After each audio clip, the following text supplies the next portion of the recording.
अस्सलाम वालेकुम and welcome to the ultimate merge tag mystery course lecture 6।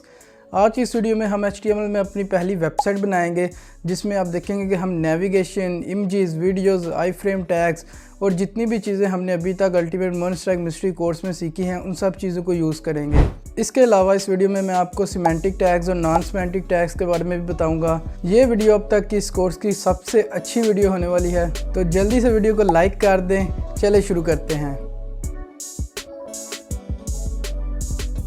अच्छा जी, तो अभी मैं अपने कंप्यूटर की स्क्रीन पर आ चुका हूँ और आज हम ये HTML की वेबसाइट बनाएंगे जिसमें मैंने CSS का भी यूज़ किया हुआ है। अब इसके लिए आपको फिक्र करने की ज़रूरत नहीं, आप ये ना समझिएगा कि हमने तो CSS पढ़ी ही नहीं अभी तक और इसने CSS भी इसमें ऐड कर दिया है, तो ऐसा कुछ भी नहीं है। CSS की मैं आपको फ़ाइल दूंगा जो कि आप अपने कोड में लिंक करेंगे और सिर्फ HTML का कोड लिखेंगे तो ये इस तरह की वेबसाइट आपके पास बन जाएगी। तो ज़्यादा CSS का वैसे इसमें यूज़ हुआ भी नहीं है, सिंपल सी बिल्कुल बेसिक सी CSS मैंने यूज़ किया है। तो CSS के लिए हम आ जाएंगे अपने गिटहब की रेपो में, लिंक आपको डिस्क्रिप्शन में मिल जाएगा वीडियो की, आप वहाँ से भी जाके इसको फाइंड कर सकते हैं। यहाँ से मैं गिटहब में आऊँगा और मैं अपने इस कोर्स में आ जाऊँगा, तो आपके पास जो लिंक होगा वो ये वाले पेज का होगा। यहाँ से आपने लेक्चर 6 पे क्लिक करना है और यहाँ पे आपको index.html की फ़ाइल भी मिल जाएगी। इसके अलावा ये style.css की फ़ाइल और एक readme.md की फ़ाइल। तो मैं इस पे सिंपली क्लिक करूँगा style.css पे और यहाँ से मैं डाउनलोड रॉ फाइल पे क्लिक करूँगा तो ये डाउनलोड हो जाएगी मेरे पीसी में। ओके, तो ये अभी मेरे पीसी में डाउनलोड हो चुकी है। यहाँ से सिंपली आपने इसको कॉपी करना है, अपने लेक्चर 6 के फ़ोल्डर के अंदर ले जाना है इसको, जैसे कि अभी आप देख रहे हैं। तो अभी मैं इसका कोड यहाँ से रिमूव कर देता हूँ, index.html, और ये style.css को मैं यहाँ से डिलीट करता हूँ। तो यहाँ पे आके मैंने अपने जो लेक्चर 6 का फ़ोल्डर है इसमें ये style.css की फ़ाइल को पेस्ट कर लिया है। अब यहाँ पे मेरे पास और कोई फ़ाइल नहीं है, ये सिर्फ इमेजेस हैं, ये रीडमी की फ़ाइल है, ये वीडियो वगैरह है।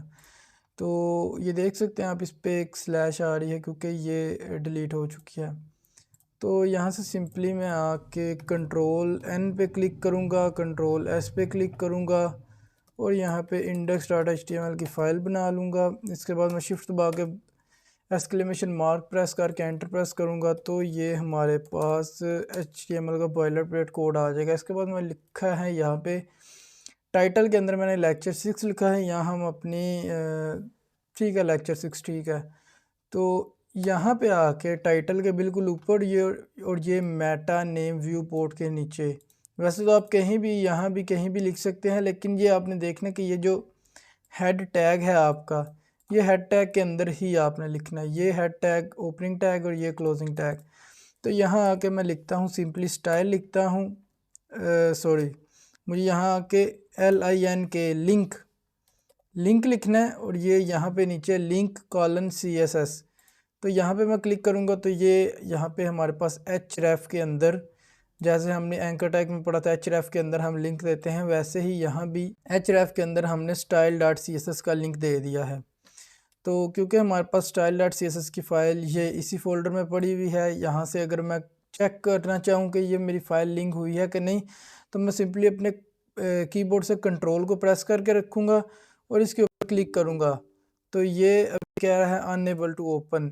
तो इसमें कोई इशू हो सकता है, मैं देख लेता हूँ, एक मिनट। ओके, तो ये हमारी जो फ़ाइल है ये स्टाइल्स के नाम से है, स्टाइल नहीं है, इसमें एक एस और है। तो मैं सिंपली यहाँ पे एक स्टाइल्स कर लेता हूँ तो ये अभी मेरी फ़ाइल इससे लिंक हो गई है, इसको मैं डिलीट कर देता हूँ पहली को। तो ये बेसिकली वो फ़ाइल है जो हमने गिटहब से डाउनलोड की है। अब आपको समझ आ चुकी है कि इसको कैसे लिंक करना है। इस तरह से बिल्कुल बेसिक सा तरीका, आपने इसको लिंक कर लेना है। गिटहब को मैं अभी बंद कर देता हूँ और यहाँ से मैं अपने ब्राउज़र में आ चुका हूँ। अब हमने जो वेबसाइट बनानी है वो कुछ इस तरह की है, ये आप देखें इस तरह की। तो सबसे पहले हमारे पास क्या है, ये ऊपर एक नेविगेशन बार आ रहा है जिसको हम नेव बार कहते हैं किसी भी वेबसाइट का, जो कि हर एक वेबसाइट में होता है जब आप कोई भी वेबसाइट विज़िट करते हैं। अच्छा, तो सबसे पहले मैं आपको सिमेंटिक टैग्स और नॉन सिमेंटिक टैग्स के बारे में बताता हूँ। ये मैंने readme.md की फ़ाइल ऐड कर दी है गिटहब में, आप ये भी जाकर चेक कर सकते हैं। ये बेसिकली हमारी वही फ़ाइल है जो कि हमने लेक्चर 5 में बनाई थी ब्लॉक लेवल और इनलाइन एलिमेंट्स के लिए। तो उसी का ये अपडेटेड वर्जन है, उसी को मैंने अपडेट किया है ताकि कोई बंदा अगर इसी वीडियो पे लैंड हुआ है तो उसको वो जाके दोबारा से पुरानी फ़ाइल ना देखनी पड़े और आपके लिए भी ईज़ी हो जाए कि एक ही फ़ाइल में सारा कुछ आपको मिल जाएगा। तो यहाँ पे मैंने इसकी डेफिनेशन लिखी है। Basically semantic tags clearly describe their meaning in human and machine readable way. These tags help both the developer and browser understand the content purpose and structure। अब इसका क्या मतलब है? इसका मतलब ये है कि सिमेंटिक टैग्स वो टैग्स होते हैं जो कि किसी भी ह्यूमन, किसी भी इंसान या मशीन, मतलब कि कंप्यूटर के लिए समझने के लिए बहुत इजी होते हैं कि इनका मतलब, इनका पर्पस क्या है। जैसे कि अभी ये हमारे पास हेडर टैग है, तो हेडर टैग के बारे में मैंने आपको बताया था लेक्चर 5 में भी कि जो वेबसाइट का ये ऊपर वाला कंटेंट होता है, ये पहले पोर्शन का, उसको हम हेडर में लिखते हैं। तो भी हमारे पास ये जो हिस्सा है, ये वाला, ये भी हेडर है इस वेबसाइट का। वैसे ही हमारे पास फुटर टैग भी एक सिमेंटिक टैग्स हैं जो कि जिसका पर्पस ब्राउज़र को भी और एक as a human, as a developer हमें भी समझ आता है। ये सबसे नीचे हम आ जाते हैं तो ये इस वेबसाइट का फुटर है। तो इसका एक पर्पस है, इसका एक समझ आ रही है इस टैग की कि ये फुटर टैग जो है ये यहीं पे हम यूज़ कर सकते हैं। वैसे हम कर तो कहीं भी सकते हैं, लेकिन ये बेसिकली बना यहाँ पे यूज़ करने के लिए है, वेबसाइट के सबसे लास्ट पे, जो कि उसका फुटर होता है इन एक्चुअल। तो इसके अलावा हमारे पास आर्टिकल टैग है जो कि आर्टिकल को लिखने के लिए सेक्शन। तो इसी तरह नेव टैग, नेविगेशन बनाने के लिए साइड टैग, साइड बार और मेन टैग। ये सारा कंटेंट यहाँ से लेके फुटर के ऊपर से हेडर के नीचे तक सारा मेन टैग में। इसी तरह हमारे पास नॉन सिमेंटिक टैग्स होते हैं जो कि do not provide information about the content they contain, they are used purely for layout and styling purpose. तो ये बेसिकली स्टाइलिंग के लिए इस्तेमाल होते हैं ख़ास तौर पे। अब इसका क्या मतलब है? इसका मतलब ये है कि ये ब्राउज़र को सिर्फ स्टाइलिंग के रिलेटेड गाइड करते हैं। ये इनका कोई ये पर्पस नहीं होता कि ये किसी एक जगह पे ही यूज़ होते हैं। जैसे हेडर है तो वो हेडर में ही यूज़ होता है सबसे ऊपर, फुटर है तो वो फुटर सबसे नीचे। इनका ये इनका ऐसे नहीं है। इनको आप डिव को, स्पैन को, इन चीज़ों को आप कहीं भी यूज़ कर सकते हैं पूरी वेबसाइट में। तो ये मेन डिफरेंस है एक छोटा सा इनमें दोनों में। तो इसके बाद हम यहाँ पे आ जाते हैं दोबारा से अपनी वेबसाइट पे। रीडमी को मैं बंद कर देता हूँ और यहाँ पे हम सबसे पहले मैंने हेडर टैग बनाया है क्योंकि अभी हमने पढ़ा है। तो अभी मैंने यहाँ पे सबसे पहले हेडर टैग को लिख लिया है क्योंकि हमने सबसे पहले अपनी वेबसाइट का हेडर बनाना है ये चीज़। तो इसके लिए हम हेडर का इस्तेमाल करेंगे जो कि ये डिफ़ाइन करता है कि ये हमारी वेबसाइट का हीरो सेक्शन है, जो कि सबसे ऊपर वाला सेक्शन होता है। अब यहाँ पे इसके अंदर मैं नेव टैग का यूज़ करूँगा क्योंकि ये हमने एक नेविगेशन बनानी है तो उसके लिए हमें नेव टैग चाहिए। तो अभी हम देख लेते हैं हमारी वेबसाइट में क्या चेंजेस हुए हैं। तो ये आप देखिए यहाँ पे ग्रीन कलर आ रहा है। तो सबसे पहले हमें तो ये हेडिंग चाहिए, तो मैं यहाँ से ही इसको कॉपी करूँगा और यहाँ आके H1 को यूज़ करेंगे क्योंकि हेडिंग टैग हमारे पास H1 से H6 तक होते हैं। और यहाँ पे हमें सबसे बड़ी हेडिंग है वो चाहिए क्योंकि ये वेबसाइट का सबसे टॉप सेक्शन है। तो वहाँ पे चीज़ें हमें, क्योंकि ये नेम है वेबसाइट का तो ये बड़ा ही होगा। तो अभी देखते हैं हमारी वेबसाइट में, तो ये नेम आ चुका है। अब देख रहे हैं कितना इजीली हम चीज़ों को बना रहे हैं। अच्छा, तो इसके बाद हमने अपने नेव बार को बनाना है। नेव को मैंने लिख लिया है यहाँ पे। अब इसके बाद अब हमारे नेव में हम आ चुके हैं और यहाँ पे हम सबसे पहले यूएल टैग का यूज़ करेंगे। अच्छा, यहाँ से मैं ये आप देख रहे हैं ये लेफ़्ट साइड से ये कितनी स्पेसेस आ रही हैं इनके दरमियान। तो अगर आप इनको ये करना चाहते हैं काम, तो ये यहाँ पे नीचे स्पेसेस का ऑप्शन हमारे पास आ रहा है VS कोड के फुटर में।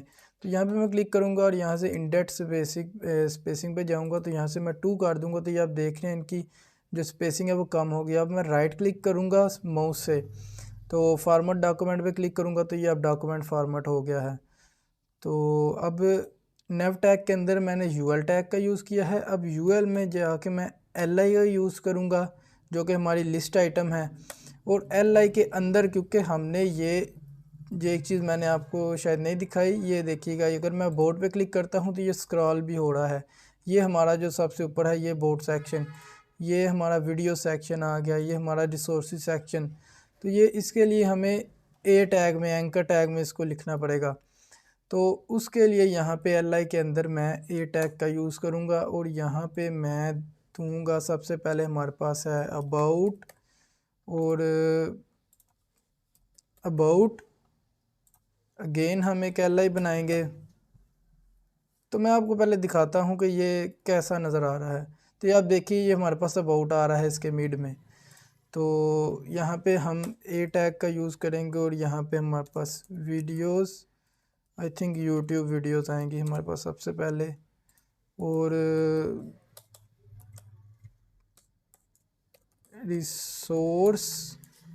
रिसोर्सेज कर लेते हैं इसको, क्योंकि हमारे पास दो तरह के रिसोर्सेज होंगे। इसके बाद हमारे पास आएगा मीडिया, और उसके बाद क्या था, कॉन्टैक्ट।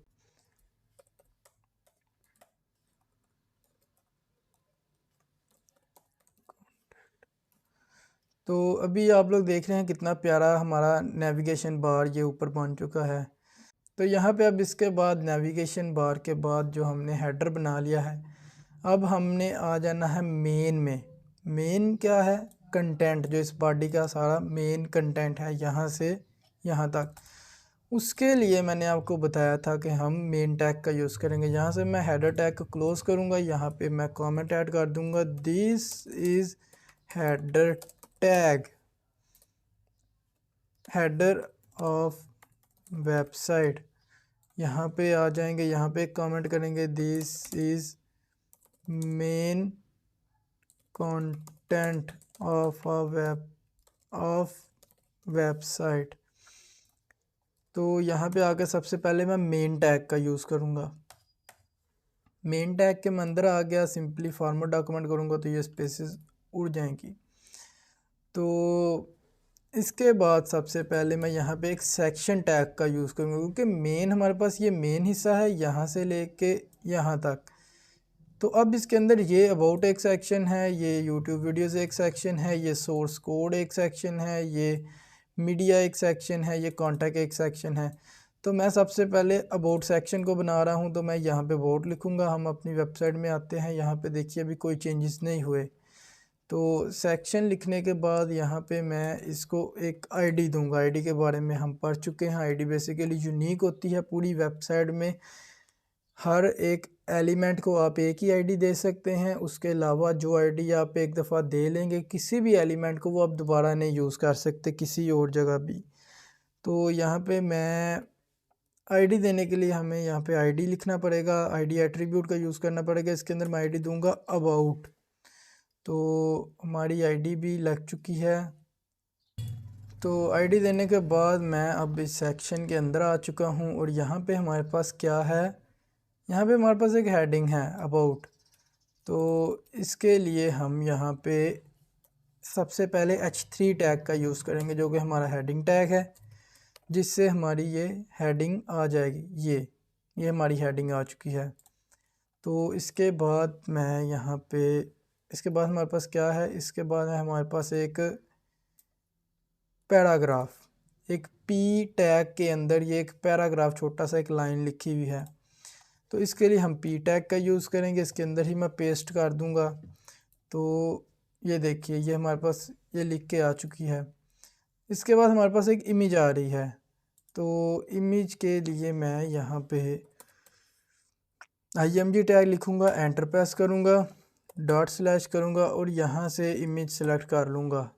तो यहाँ से सिंपली मैं इसको 200 विड्थ दे दूँगा, तो ये बिल्कुल एक्यूरेट हो जाएगी। अब इसके बाद हमारी बारी आ जाती है ये YouTube वीडियोस के, अच्छा सॉरी, ये हमारे पास एक लाइन भी आ रही है इसके दरमियान में। तो लाइन के लिए हमने पढ़ा था, लाइन के लिए हमने सीखा था HR टैग। तो यहाँ पे सिंपली मैं HR टैग को अप्लाई करूँगा, तो ये आप देखिए एक लाइन आ गई है हमारी। अब इसके बाद हमारी बारी है YouTube वीडियोस के सेक्शन की। तो जल्दी से यहाँ पे आके हम एक नया सेक्शन बना लेंगे, उसमें आईडी लगाएंगे, इसका नाम रखेंगे YouTube वीडियोस, और ये आप देख रहे हैं यहाँ पे मैंने कैमल के इसका यूज़ किया है यूट्यूब, और इसके बाद वीडियोस में वी कैपिटल, और स्पेस नहीं इसमें देनी, स्पेस देंगे तो आईडी वर्क नहीं करेगी। इसके अंदर आने के बाद हमारे पास ये हेडिंग है, जल्दी से हम यहाँ पे हेडिंग बना लेंगे, और यूट्यूब वीडियोस की हेडिंग हमारे पास आ गई है, हम चेक करते हैं तो ये देखिए आ गई है। अब इसके बाद हमारे पास कुछ वीडियोस हैं, तो वीडियोस के लिए हम जाते हैं अपने यूट्यूब चैनल पे, तो आ जाओ भाई यूट्यूब आ जाओ, लर्न कोड विद शाहरुख।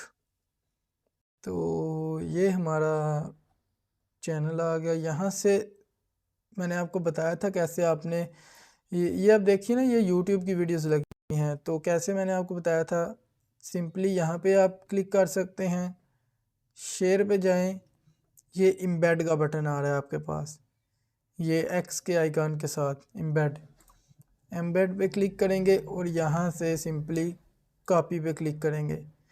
अगर आप चाहते हैं कि ये वीडियो आपकी किसी पर्टिकुलर पॉइंट से स्टार्ट हो, फिर आप यहाँ पे क्लिक कर सकते हैं स्टार्ट एट, और यहाँ पे बता सकते हैं कि आप कहाँ से चाहते हैं ये वीडियो स्टार्ट हो। तो यहाँ पे हम चेक करते हैं कुछ, ये अभी मैंने 230 किया तो ये 3 मिनट और 50 सेकंड पे चली गई, तो अब ये हमारी वीडियो यहाँ से स्टार्ट होगी। तो अगर मैं इसको कॉपी करता हूँ, यहाँ पे आके हम सिंपली इसको पेस्ट कर लेते हैं इसके अंदर, H3 टैग के बिल्कुल नीचे। तो कैसी लग रही है हमारी वीडियो देख लेते हैं। तो ये अब देखिए, अब यहाँ से अगर मैं प्ले करूँगा तो ये देखिए 3 मिनट 50 सेकंड से प्ले हो रही है। कोड को तो ये एक चीज़ भी आप कर सकते हैं, यहाँ पे सिंपली आपने आके सेकंड्स में बताना है कि किस सेकंड से आप चाहते हैं, तो वो फिर वहाँ से ही प्ले होगी। यहाँ पे मैं आ जाता हूँ अपनी अगर मैं वीडियो चाहूँ कि पे, किसी को मैं दूसरी ऑन वीडियो को लोड भी पे हम चेक कॉपी कर करके दूँ इस तो तरह से एम्बेड पे जाते हैं, और ये भी 23 मिनट पे है, 23 मिनट और 18 सेकंड पे है ये वीडियो।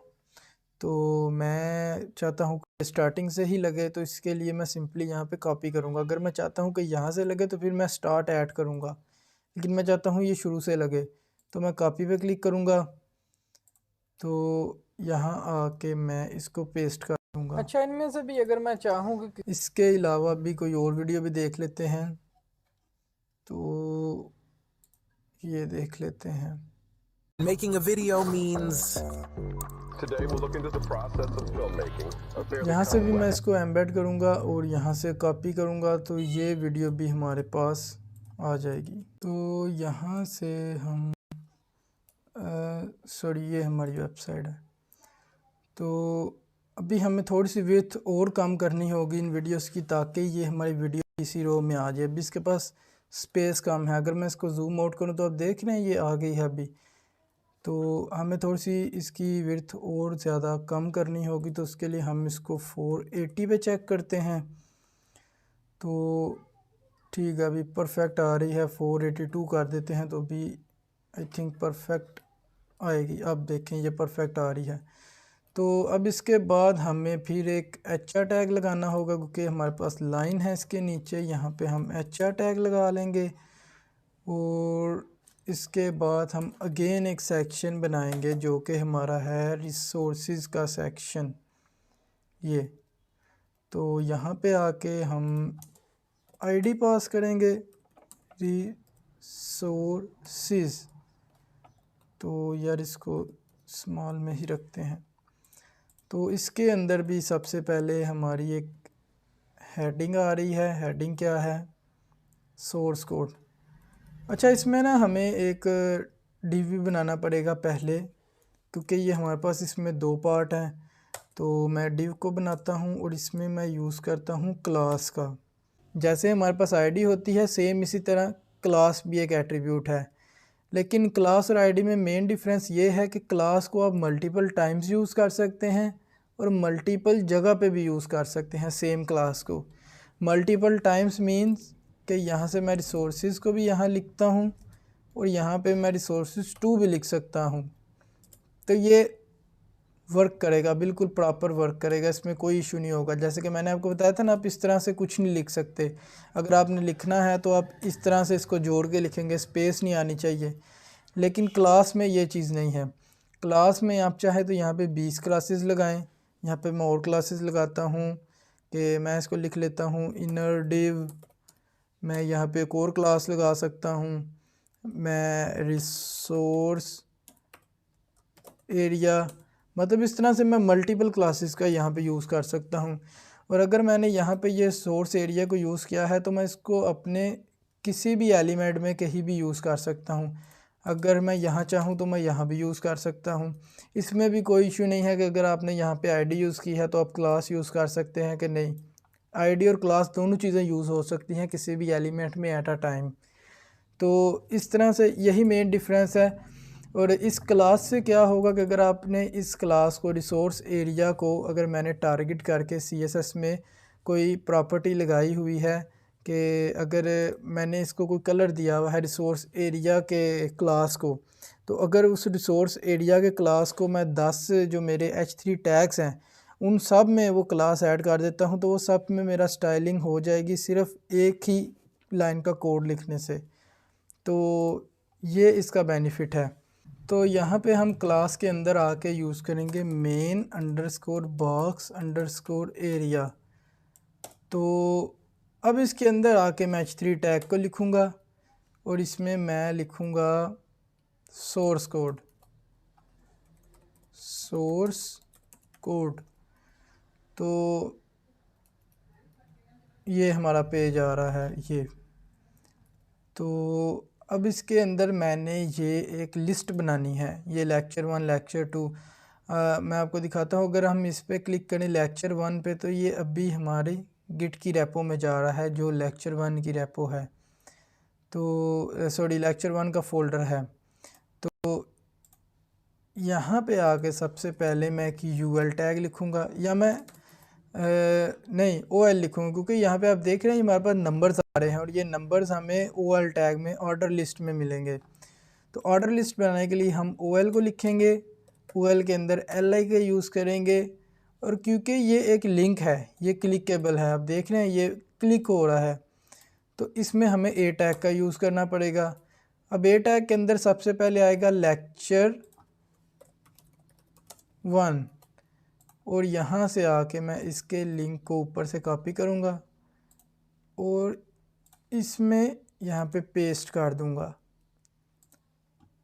और यहाँ पे हम टारगेट अंडरस्कोर ब्लैंक का भी यूज़ करेंगे ताकि ये हमारा न्यू टैब में ओपन हो। तो अभी हमारे पास लेक्चर 1 आ रहा है, इस पर मैं क्लिक करता हूँ तो ये न्यू टैब में हमारे पास गिट की रेपो में जो हमारा फ़ोल्डर है लेक्चर 1 का वो ओपन हो चुका है। तो बाकी लिंक्स आप लगा लीजिएगा, मैं इसी को कॉपी करूँगा और यहाँ पे लेक्चर 2 3 4 5, तो ये हमारे पास लेक्चर 1 से लेक्चर 5 तक आ चुका है। अब इसके बाद हमारे पास यहाँ पे राइट साइड पे एक टेबल आ रहा है रिकमेंडेड टूल के नाम से। और जब हम CSS में जाएंगे तो फिर ये हम मेनली इन चीज़ों को देखेंगे, ये विड्थ और ये किस तरह से एक रो में हमने करना है, तो इन चीज़ों को हम तब देखेंगे। तो अभी सिर्फ आपकी बेसिक अंडरस्टैंडिंग के लिए है। तो यहाँ पे हमारे पास रिकमेंडेड टूल्स की हेडिंग को हम यूज़ करेंगे, तो मैं इसी को ऊपर ले जाता हूँ और एक दफ़ा फॉर्मेट डॉक्यूमेंट भी करता हूँ। तो ये हमारे पास रिकमेंडेड टूल्स यहाँ पे आ चुका है। अब हमने यहाँ पे टेबल बनाना है, तो टेबल के लिए मैं यहाँ पे आके टेबल टैग का यूज़ करूँगा। इसके अंदर हम जैसे कि सबसे पहले इसका हेडर बनाएंगे, तो उसके लिए हम टी हेड का यूज़ करते हैं, टी हेड लिखूँगा। इसके अंदर आके मैं TR, क्योंकि एक रो बनानी है हमने, तो TR का यूज़ करूँगा। अब TR के अंदर हमारे पास ये 3 हेडिंग्स हैं, ये सॉरी 2 हेडिंग्स हैं, एक टूल और एक डिस्क्रिप्शन। तो इन दोनों के लिए मैं टी हेडिंग जो है वो बना लूँगा। तो ये इस तरह से मेरे पास टूल और डिस्क्रिप्शन आ चुका है। तो ये देखिए, ये हमारे पास टेबल आ चुका है, हमारा इसका टेबल का हेडर आ रहा है। अब हमने इसके अंदर ये जो इसका डाटा है वो लिखना है। तो उसके लिए मैं टी हेड से बाहर आके यहाँ पे टी बॉडी बनाऊंगा। टी बॉडी के अंदर मैं टी आर का यूज़ करूँगा टेबल रो, और उसके अंदर मैं टी डी टेबल डाटा। तो विजुअल स्टूडियो कोड जो है वो हमारा पहला टूल होगा। हाँ, तो इसके बाद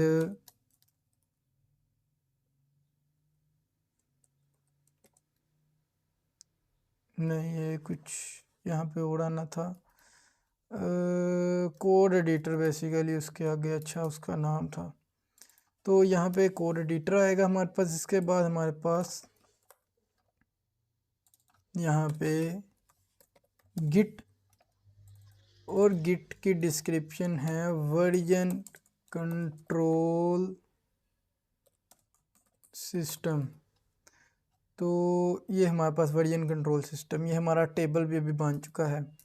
तो इसके बाद हमने एक और लाइन ब्रेक का उसको लाइन को यूज़ करना है नीचे इसके। तो उसके लिए मैं यहाँ पे एच टैग का यूज़। अच्छा, तो यहाँ भी आप देख रहे हैं कि लेफ़्ट साइड पे इमेज है और राइट पे वीडियो है।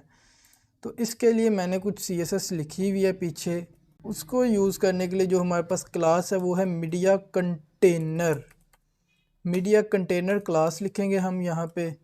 स्पेलिंग्स को आपने बहुत ध्यान से देखना है, अगर स्पेलिंग में कोई मिस्टेक होगी तो कोई भी क्लास या आईडी काम नहीं करेगी। तो मीडिया कंटेनर के अंदर मैं कोर क्लास को यूज़ करूँगा।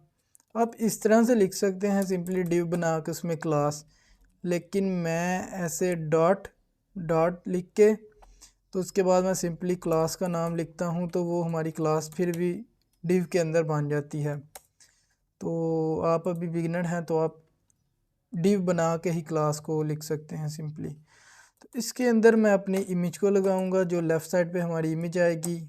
ये इमेज हमारी लेफ़्ट साइड पे काफ़ी बड़ी आ रही है, अभी रिफ़्रेश करके चेक करते हैं। ओके, तो अभी मुझे लगता है हमें ना यहाँ पे यूज़ करना पड़ेगा अपना, नहीं ये मीडिया फ्लैक्स हो गया इसीलिए ये गलत हो रहा था। तो ये मीडिया लेफ़्ट, अच्छा यहाँ पे ना हमने मीडिया लेफ़्ट जो है क्लास उसका यूज़ करना है। इसके बाद हम राइट साइड का डिव बनाएंगे जिसका हम क्लास देंगे मीडिया राइट, और इसके अंदर मैं अपनी वीडियो को लगाऊंगा। तो हमारी जो इमेज अभी ज़्यादा विड्थ ले रही है वो भी ऑटोमेटिकली एडजस्ट हो जाएगी।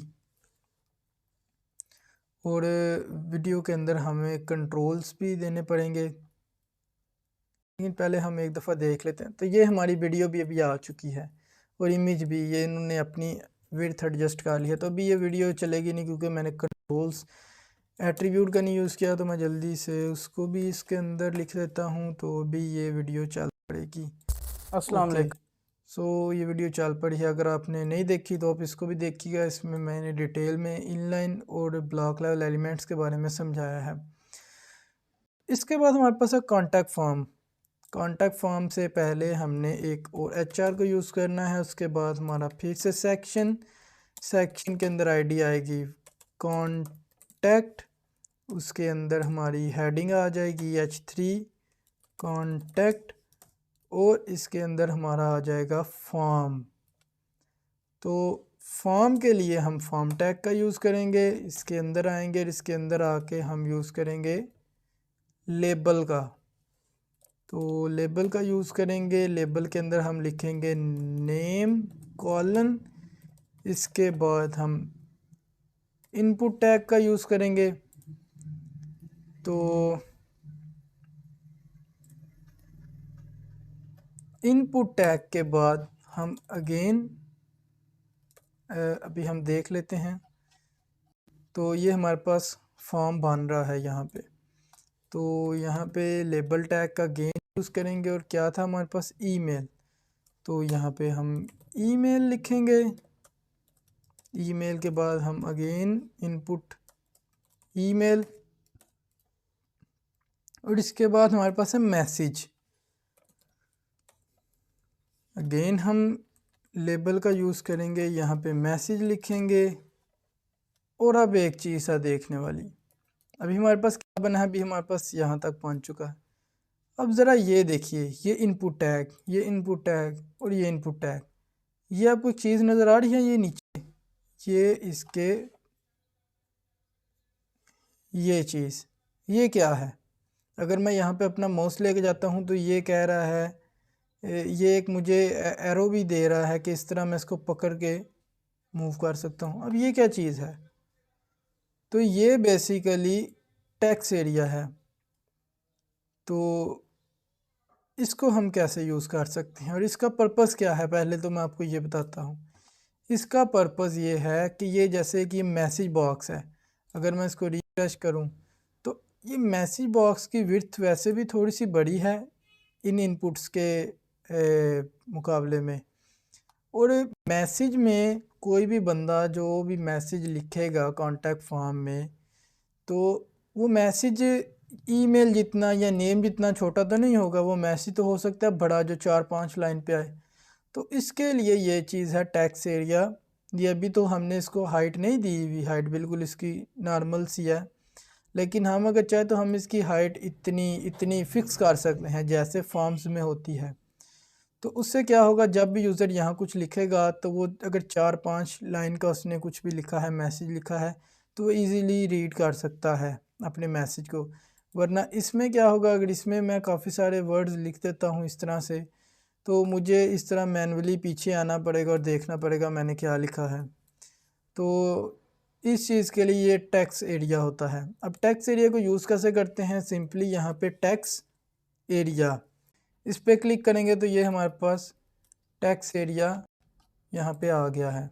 मैं यहाँ पे एक एट्रीब्यूट है हमारे पास रोज़, इसको यूज़ कर सकता हूँ। तो इसके अंदर मैं दे सकता हूँ 3 लाइन। तो अब क्या होगा, इसकी हाइट थोड़ी सी बड़ी हो गई है। अब अगर मैं ये ए लिखता हूँ, ए लिखता हूँ, ए लिखता हूँ, तो ये बेसिकली क्या है, ये फर्स्ट लाइन होगी हमारी, ये सेकंड लाइन होगी, ये थर्ड लाइन होगी। मैं थोड़ा सा इसको मज़ीद बड़ा करता हूँ, मैं 6 लाइन पे लेके जाता हूँ। तो अभी आप देखिए, ये फर्स्ट लाइन, ये सेकंड, ये थर्ड, ये 4, ये 5, ये 6। अब इसके आगे जब यूज़र लिखेगा तो ये आप देख रहे हैं, ये स्क्रॉल बार आ गया। 6 लाइन तक ये कोई स्क्रॉल बार नहीं देगा। तो अब इसके बाद हम आएंगे बटन की तरफ। इसके नीचे हमने अपना बटन बनाना है, तो उसके लिए हम सिंपली बटन लिखेंगे और उसमें लिखेंगे सेंड। तो ये हमारे पास बटन बन चुका है। तो अब इसके बाद हमारे पास है फुटर। तो फुटर के लिए हमें मेन टैग से बाहर आना पड़ेगा, क्योंकि मैंने आपको पहले भी बताया था, ये हमारे पास हेडर टैग है, ये हमारे पास मेन टैग है। यहाँ हम लिखते हैं this is footer of website. तो फुटर में हम आ चुके हैं। सबसे पहले हम यहाँ पे लिखेंगे फुटर टैग, उसके अंदर आ जाएंगे और यहाँ पे हमारे पास है क्या, हम देखते हैं। तो हमारे पास है ये copyright 2024 learn code with Shahrukh, all rights reserved. इसको यार मैं ऐसे ही कॉपी करूँगा, पी टैग बना लेंगे एक, उसके अंदर पेस्ट कर देंगे। तो अभी देखते हैं, ये हमारे पास आ गया। अब ये कॉपीराइट कैसे आएगा, अब जैसे कि मुझे अभी याद नहीं है कि ये किस तरह आएगा, तो मैं क्या करूँगा, सिंपली गूगल पे आऊँगा, कॉपीराइट इन HTML कोड। तो ये मेरे पास आ गया है, ये N कॉपी और आगे ये कामा। तो इस तरह से आके यहाँ पे मैं कॉपी कर दूँगा, सॉरी पेस्ट कर दूँगा। तो ये आप देखिए, ये हमारे पास आ चुका है ऐड, ये कॉपीराइट का आइकन आ चुका है। तो अभी आप देखिए, हमारी वेबसाइट बिल्कुल वैसी ही बन चुकी है जैसी ये हमने देखा था कि हम बनाएंगे। अब इसके अंदर ये हमारे पास नेविगेशन चल रही है और इसके अंदर नेविगेशन नहीं चल रही। अब देख रहे हैं, मैं इसको क्लिक कर रहा हूँ, मेरा पेज रिफ़्रेश हो रहा है। यहाँ पे ध्यान करिए, ये ऊपर टैब पे मैं यहाँ क्लिक करता हूँ, पेज रिफ़्रेश हो जाता है। क्यों बताता हूँ। हेडर टैग के अंदर हमने ये जो ए टैग यूज़ किए हैं ये है एम्प्टी, href इनके। href जब एम्प्टी होते हैं तो उनके क्लिक पे पेज रिफ़्रेश ही होता है। अगर मैं चाहता हूँ कि ये पेज रिफ़्रेश ना हो तो मैं इनके अंदर हैश यूज़ करूँगा। हैश से क्या होगा, ये एक दफ़ा तो पेज हमारा रीलोड हुआ है क्योंकि हमने चेंजेस किए हैं। अब मैं अगर क्लिक करूँगा तो ये यूआरएल में हैश आ रहा है। इसका मतलब ये होता है कि इसमें कोई वैल्यू नहीं है, तो हमारा पेज रिफ़्रेश नहीं होगा। अब तो ये आप देख रहे हैं, मैं इन पर क्लिक कर रहा हूँ, पेज रिफ़्रेश नहीं हो रहा। लेकिन हम तो जाते हैं, इस पे क्लिक करने पे हम यहाँ आए, इस पे क्लिक करने पे ये, इस पे नीचे। उसके लिए हम यहाँ पे आईडीज़ का यूज़ करेंगे जो कि हमारे उस सेक्शन की आईडी है। तो अबाउट सेक्शन की आईडी क्या है, अबाउट, इसको कॉपी करेंगे, यहाँ पे आएंगे और यहाँ पे यूज़ करेंगे। अभी आप इतना समझ लें कि आईडीज़ को यूज़ करने के लिए ये href में हमें पहले हैश को देना पड़ेगा। तो अभी आप देखिएगा, अगर मैं अबाउट पे क्लिक कर रहा हूँ तो ये मेरा पेज स्क्रॉल होकर नीचे आ रहा है, ये अबाउट सेक्शन पे। ये बेसिकली इससे होता क्या है,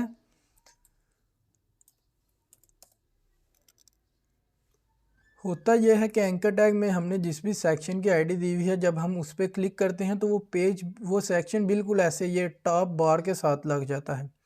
जब मैं अबाउट पे क्लिक करता हूँ, ये आप देख रहे हैं, ये बिल्कुल ऊपर आके लग चुका है।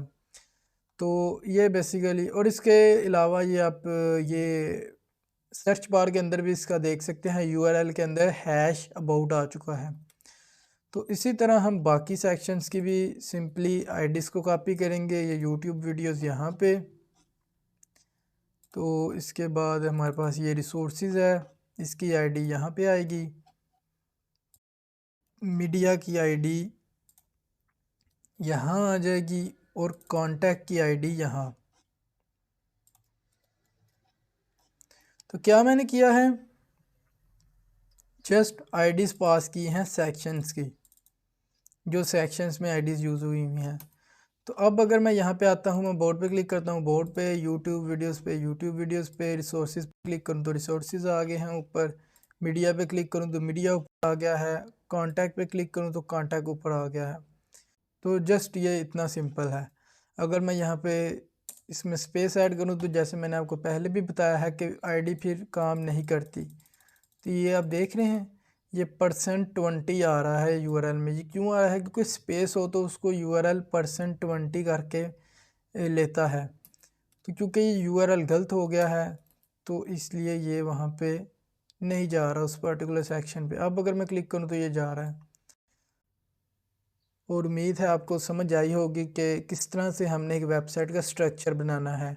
स्ट्रक्चर मींस के हेडर टैग, उसके अंदर नेव टैग, और हेडर के बाहर आके फिर हमने मेन टैग के अंदर पहले जो हमारा फर्स्ट सेक्शन है वो सेक्शन टैग, और उसके बाद दूसरा सेक्शन टैग, तीसरा सेक्शन टैग, चौथा सेक्शन टैग, इस तरह से फिर लास्ट पे मेन से बाहर आके तो हमने फुटर टैग का यूज़ करना है। फुटर टैग में हमने किस तरह कॉपीराइट वगैरह। तो अब आप इसकी खुद से प्रैक्टिस करें, और आप CSS को अगर यूज़ करना चाहें, समझना चाहें तो आप उसको चेक कर सकते हैं, नहीं तो कोई प्रॉब्लम नहीं। हमारी नेक्स्ट वीडियो CSS की ही है, तो नेक्स्ट वीडियो से हमारी CSS स्टार्ट हो रही है। और कंग्रेचुलेशंस आप सबको, जो लोग भी इस कोर्स के साथ जुड़े हुए हैं। HTML आपने सीख ली है।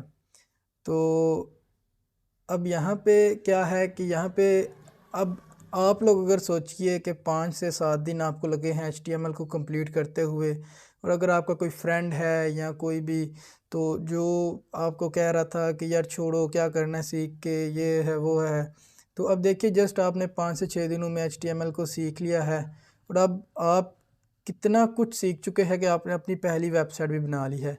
तो आप इस तरह से अपनी वेबसाइट भी बना सकते हैं। आपका जो भी नाम है आप उसको यूज़ करें, अपनी इमेजेस यूज़ करें, और आप उसको अपने फ्रेंड्स के साथ शेयर भी करें।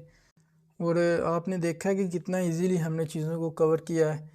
तो अगर आपको फिर भी कोई इशू आ रहा है इस सब में तो आप मुझे कमेंट बॉक्स में पूछ सकते हैं। तो मैं पूरी कोशिश करूँगा कि आपका अगर कोई भी इशू है तो उसको मैं क्लियर कर दूँ। आज की वीडियो में इतना ही।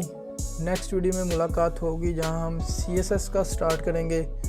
तो तब तक के लिए अल्लाह हाफिज़।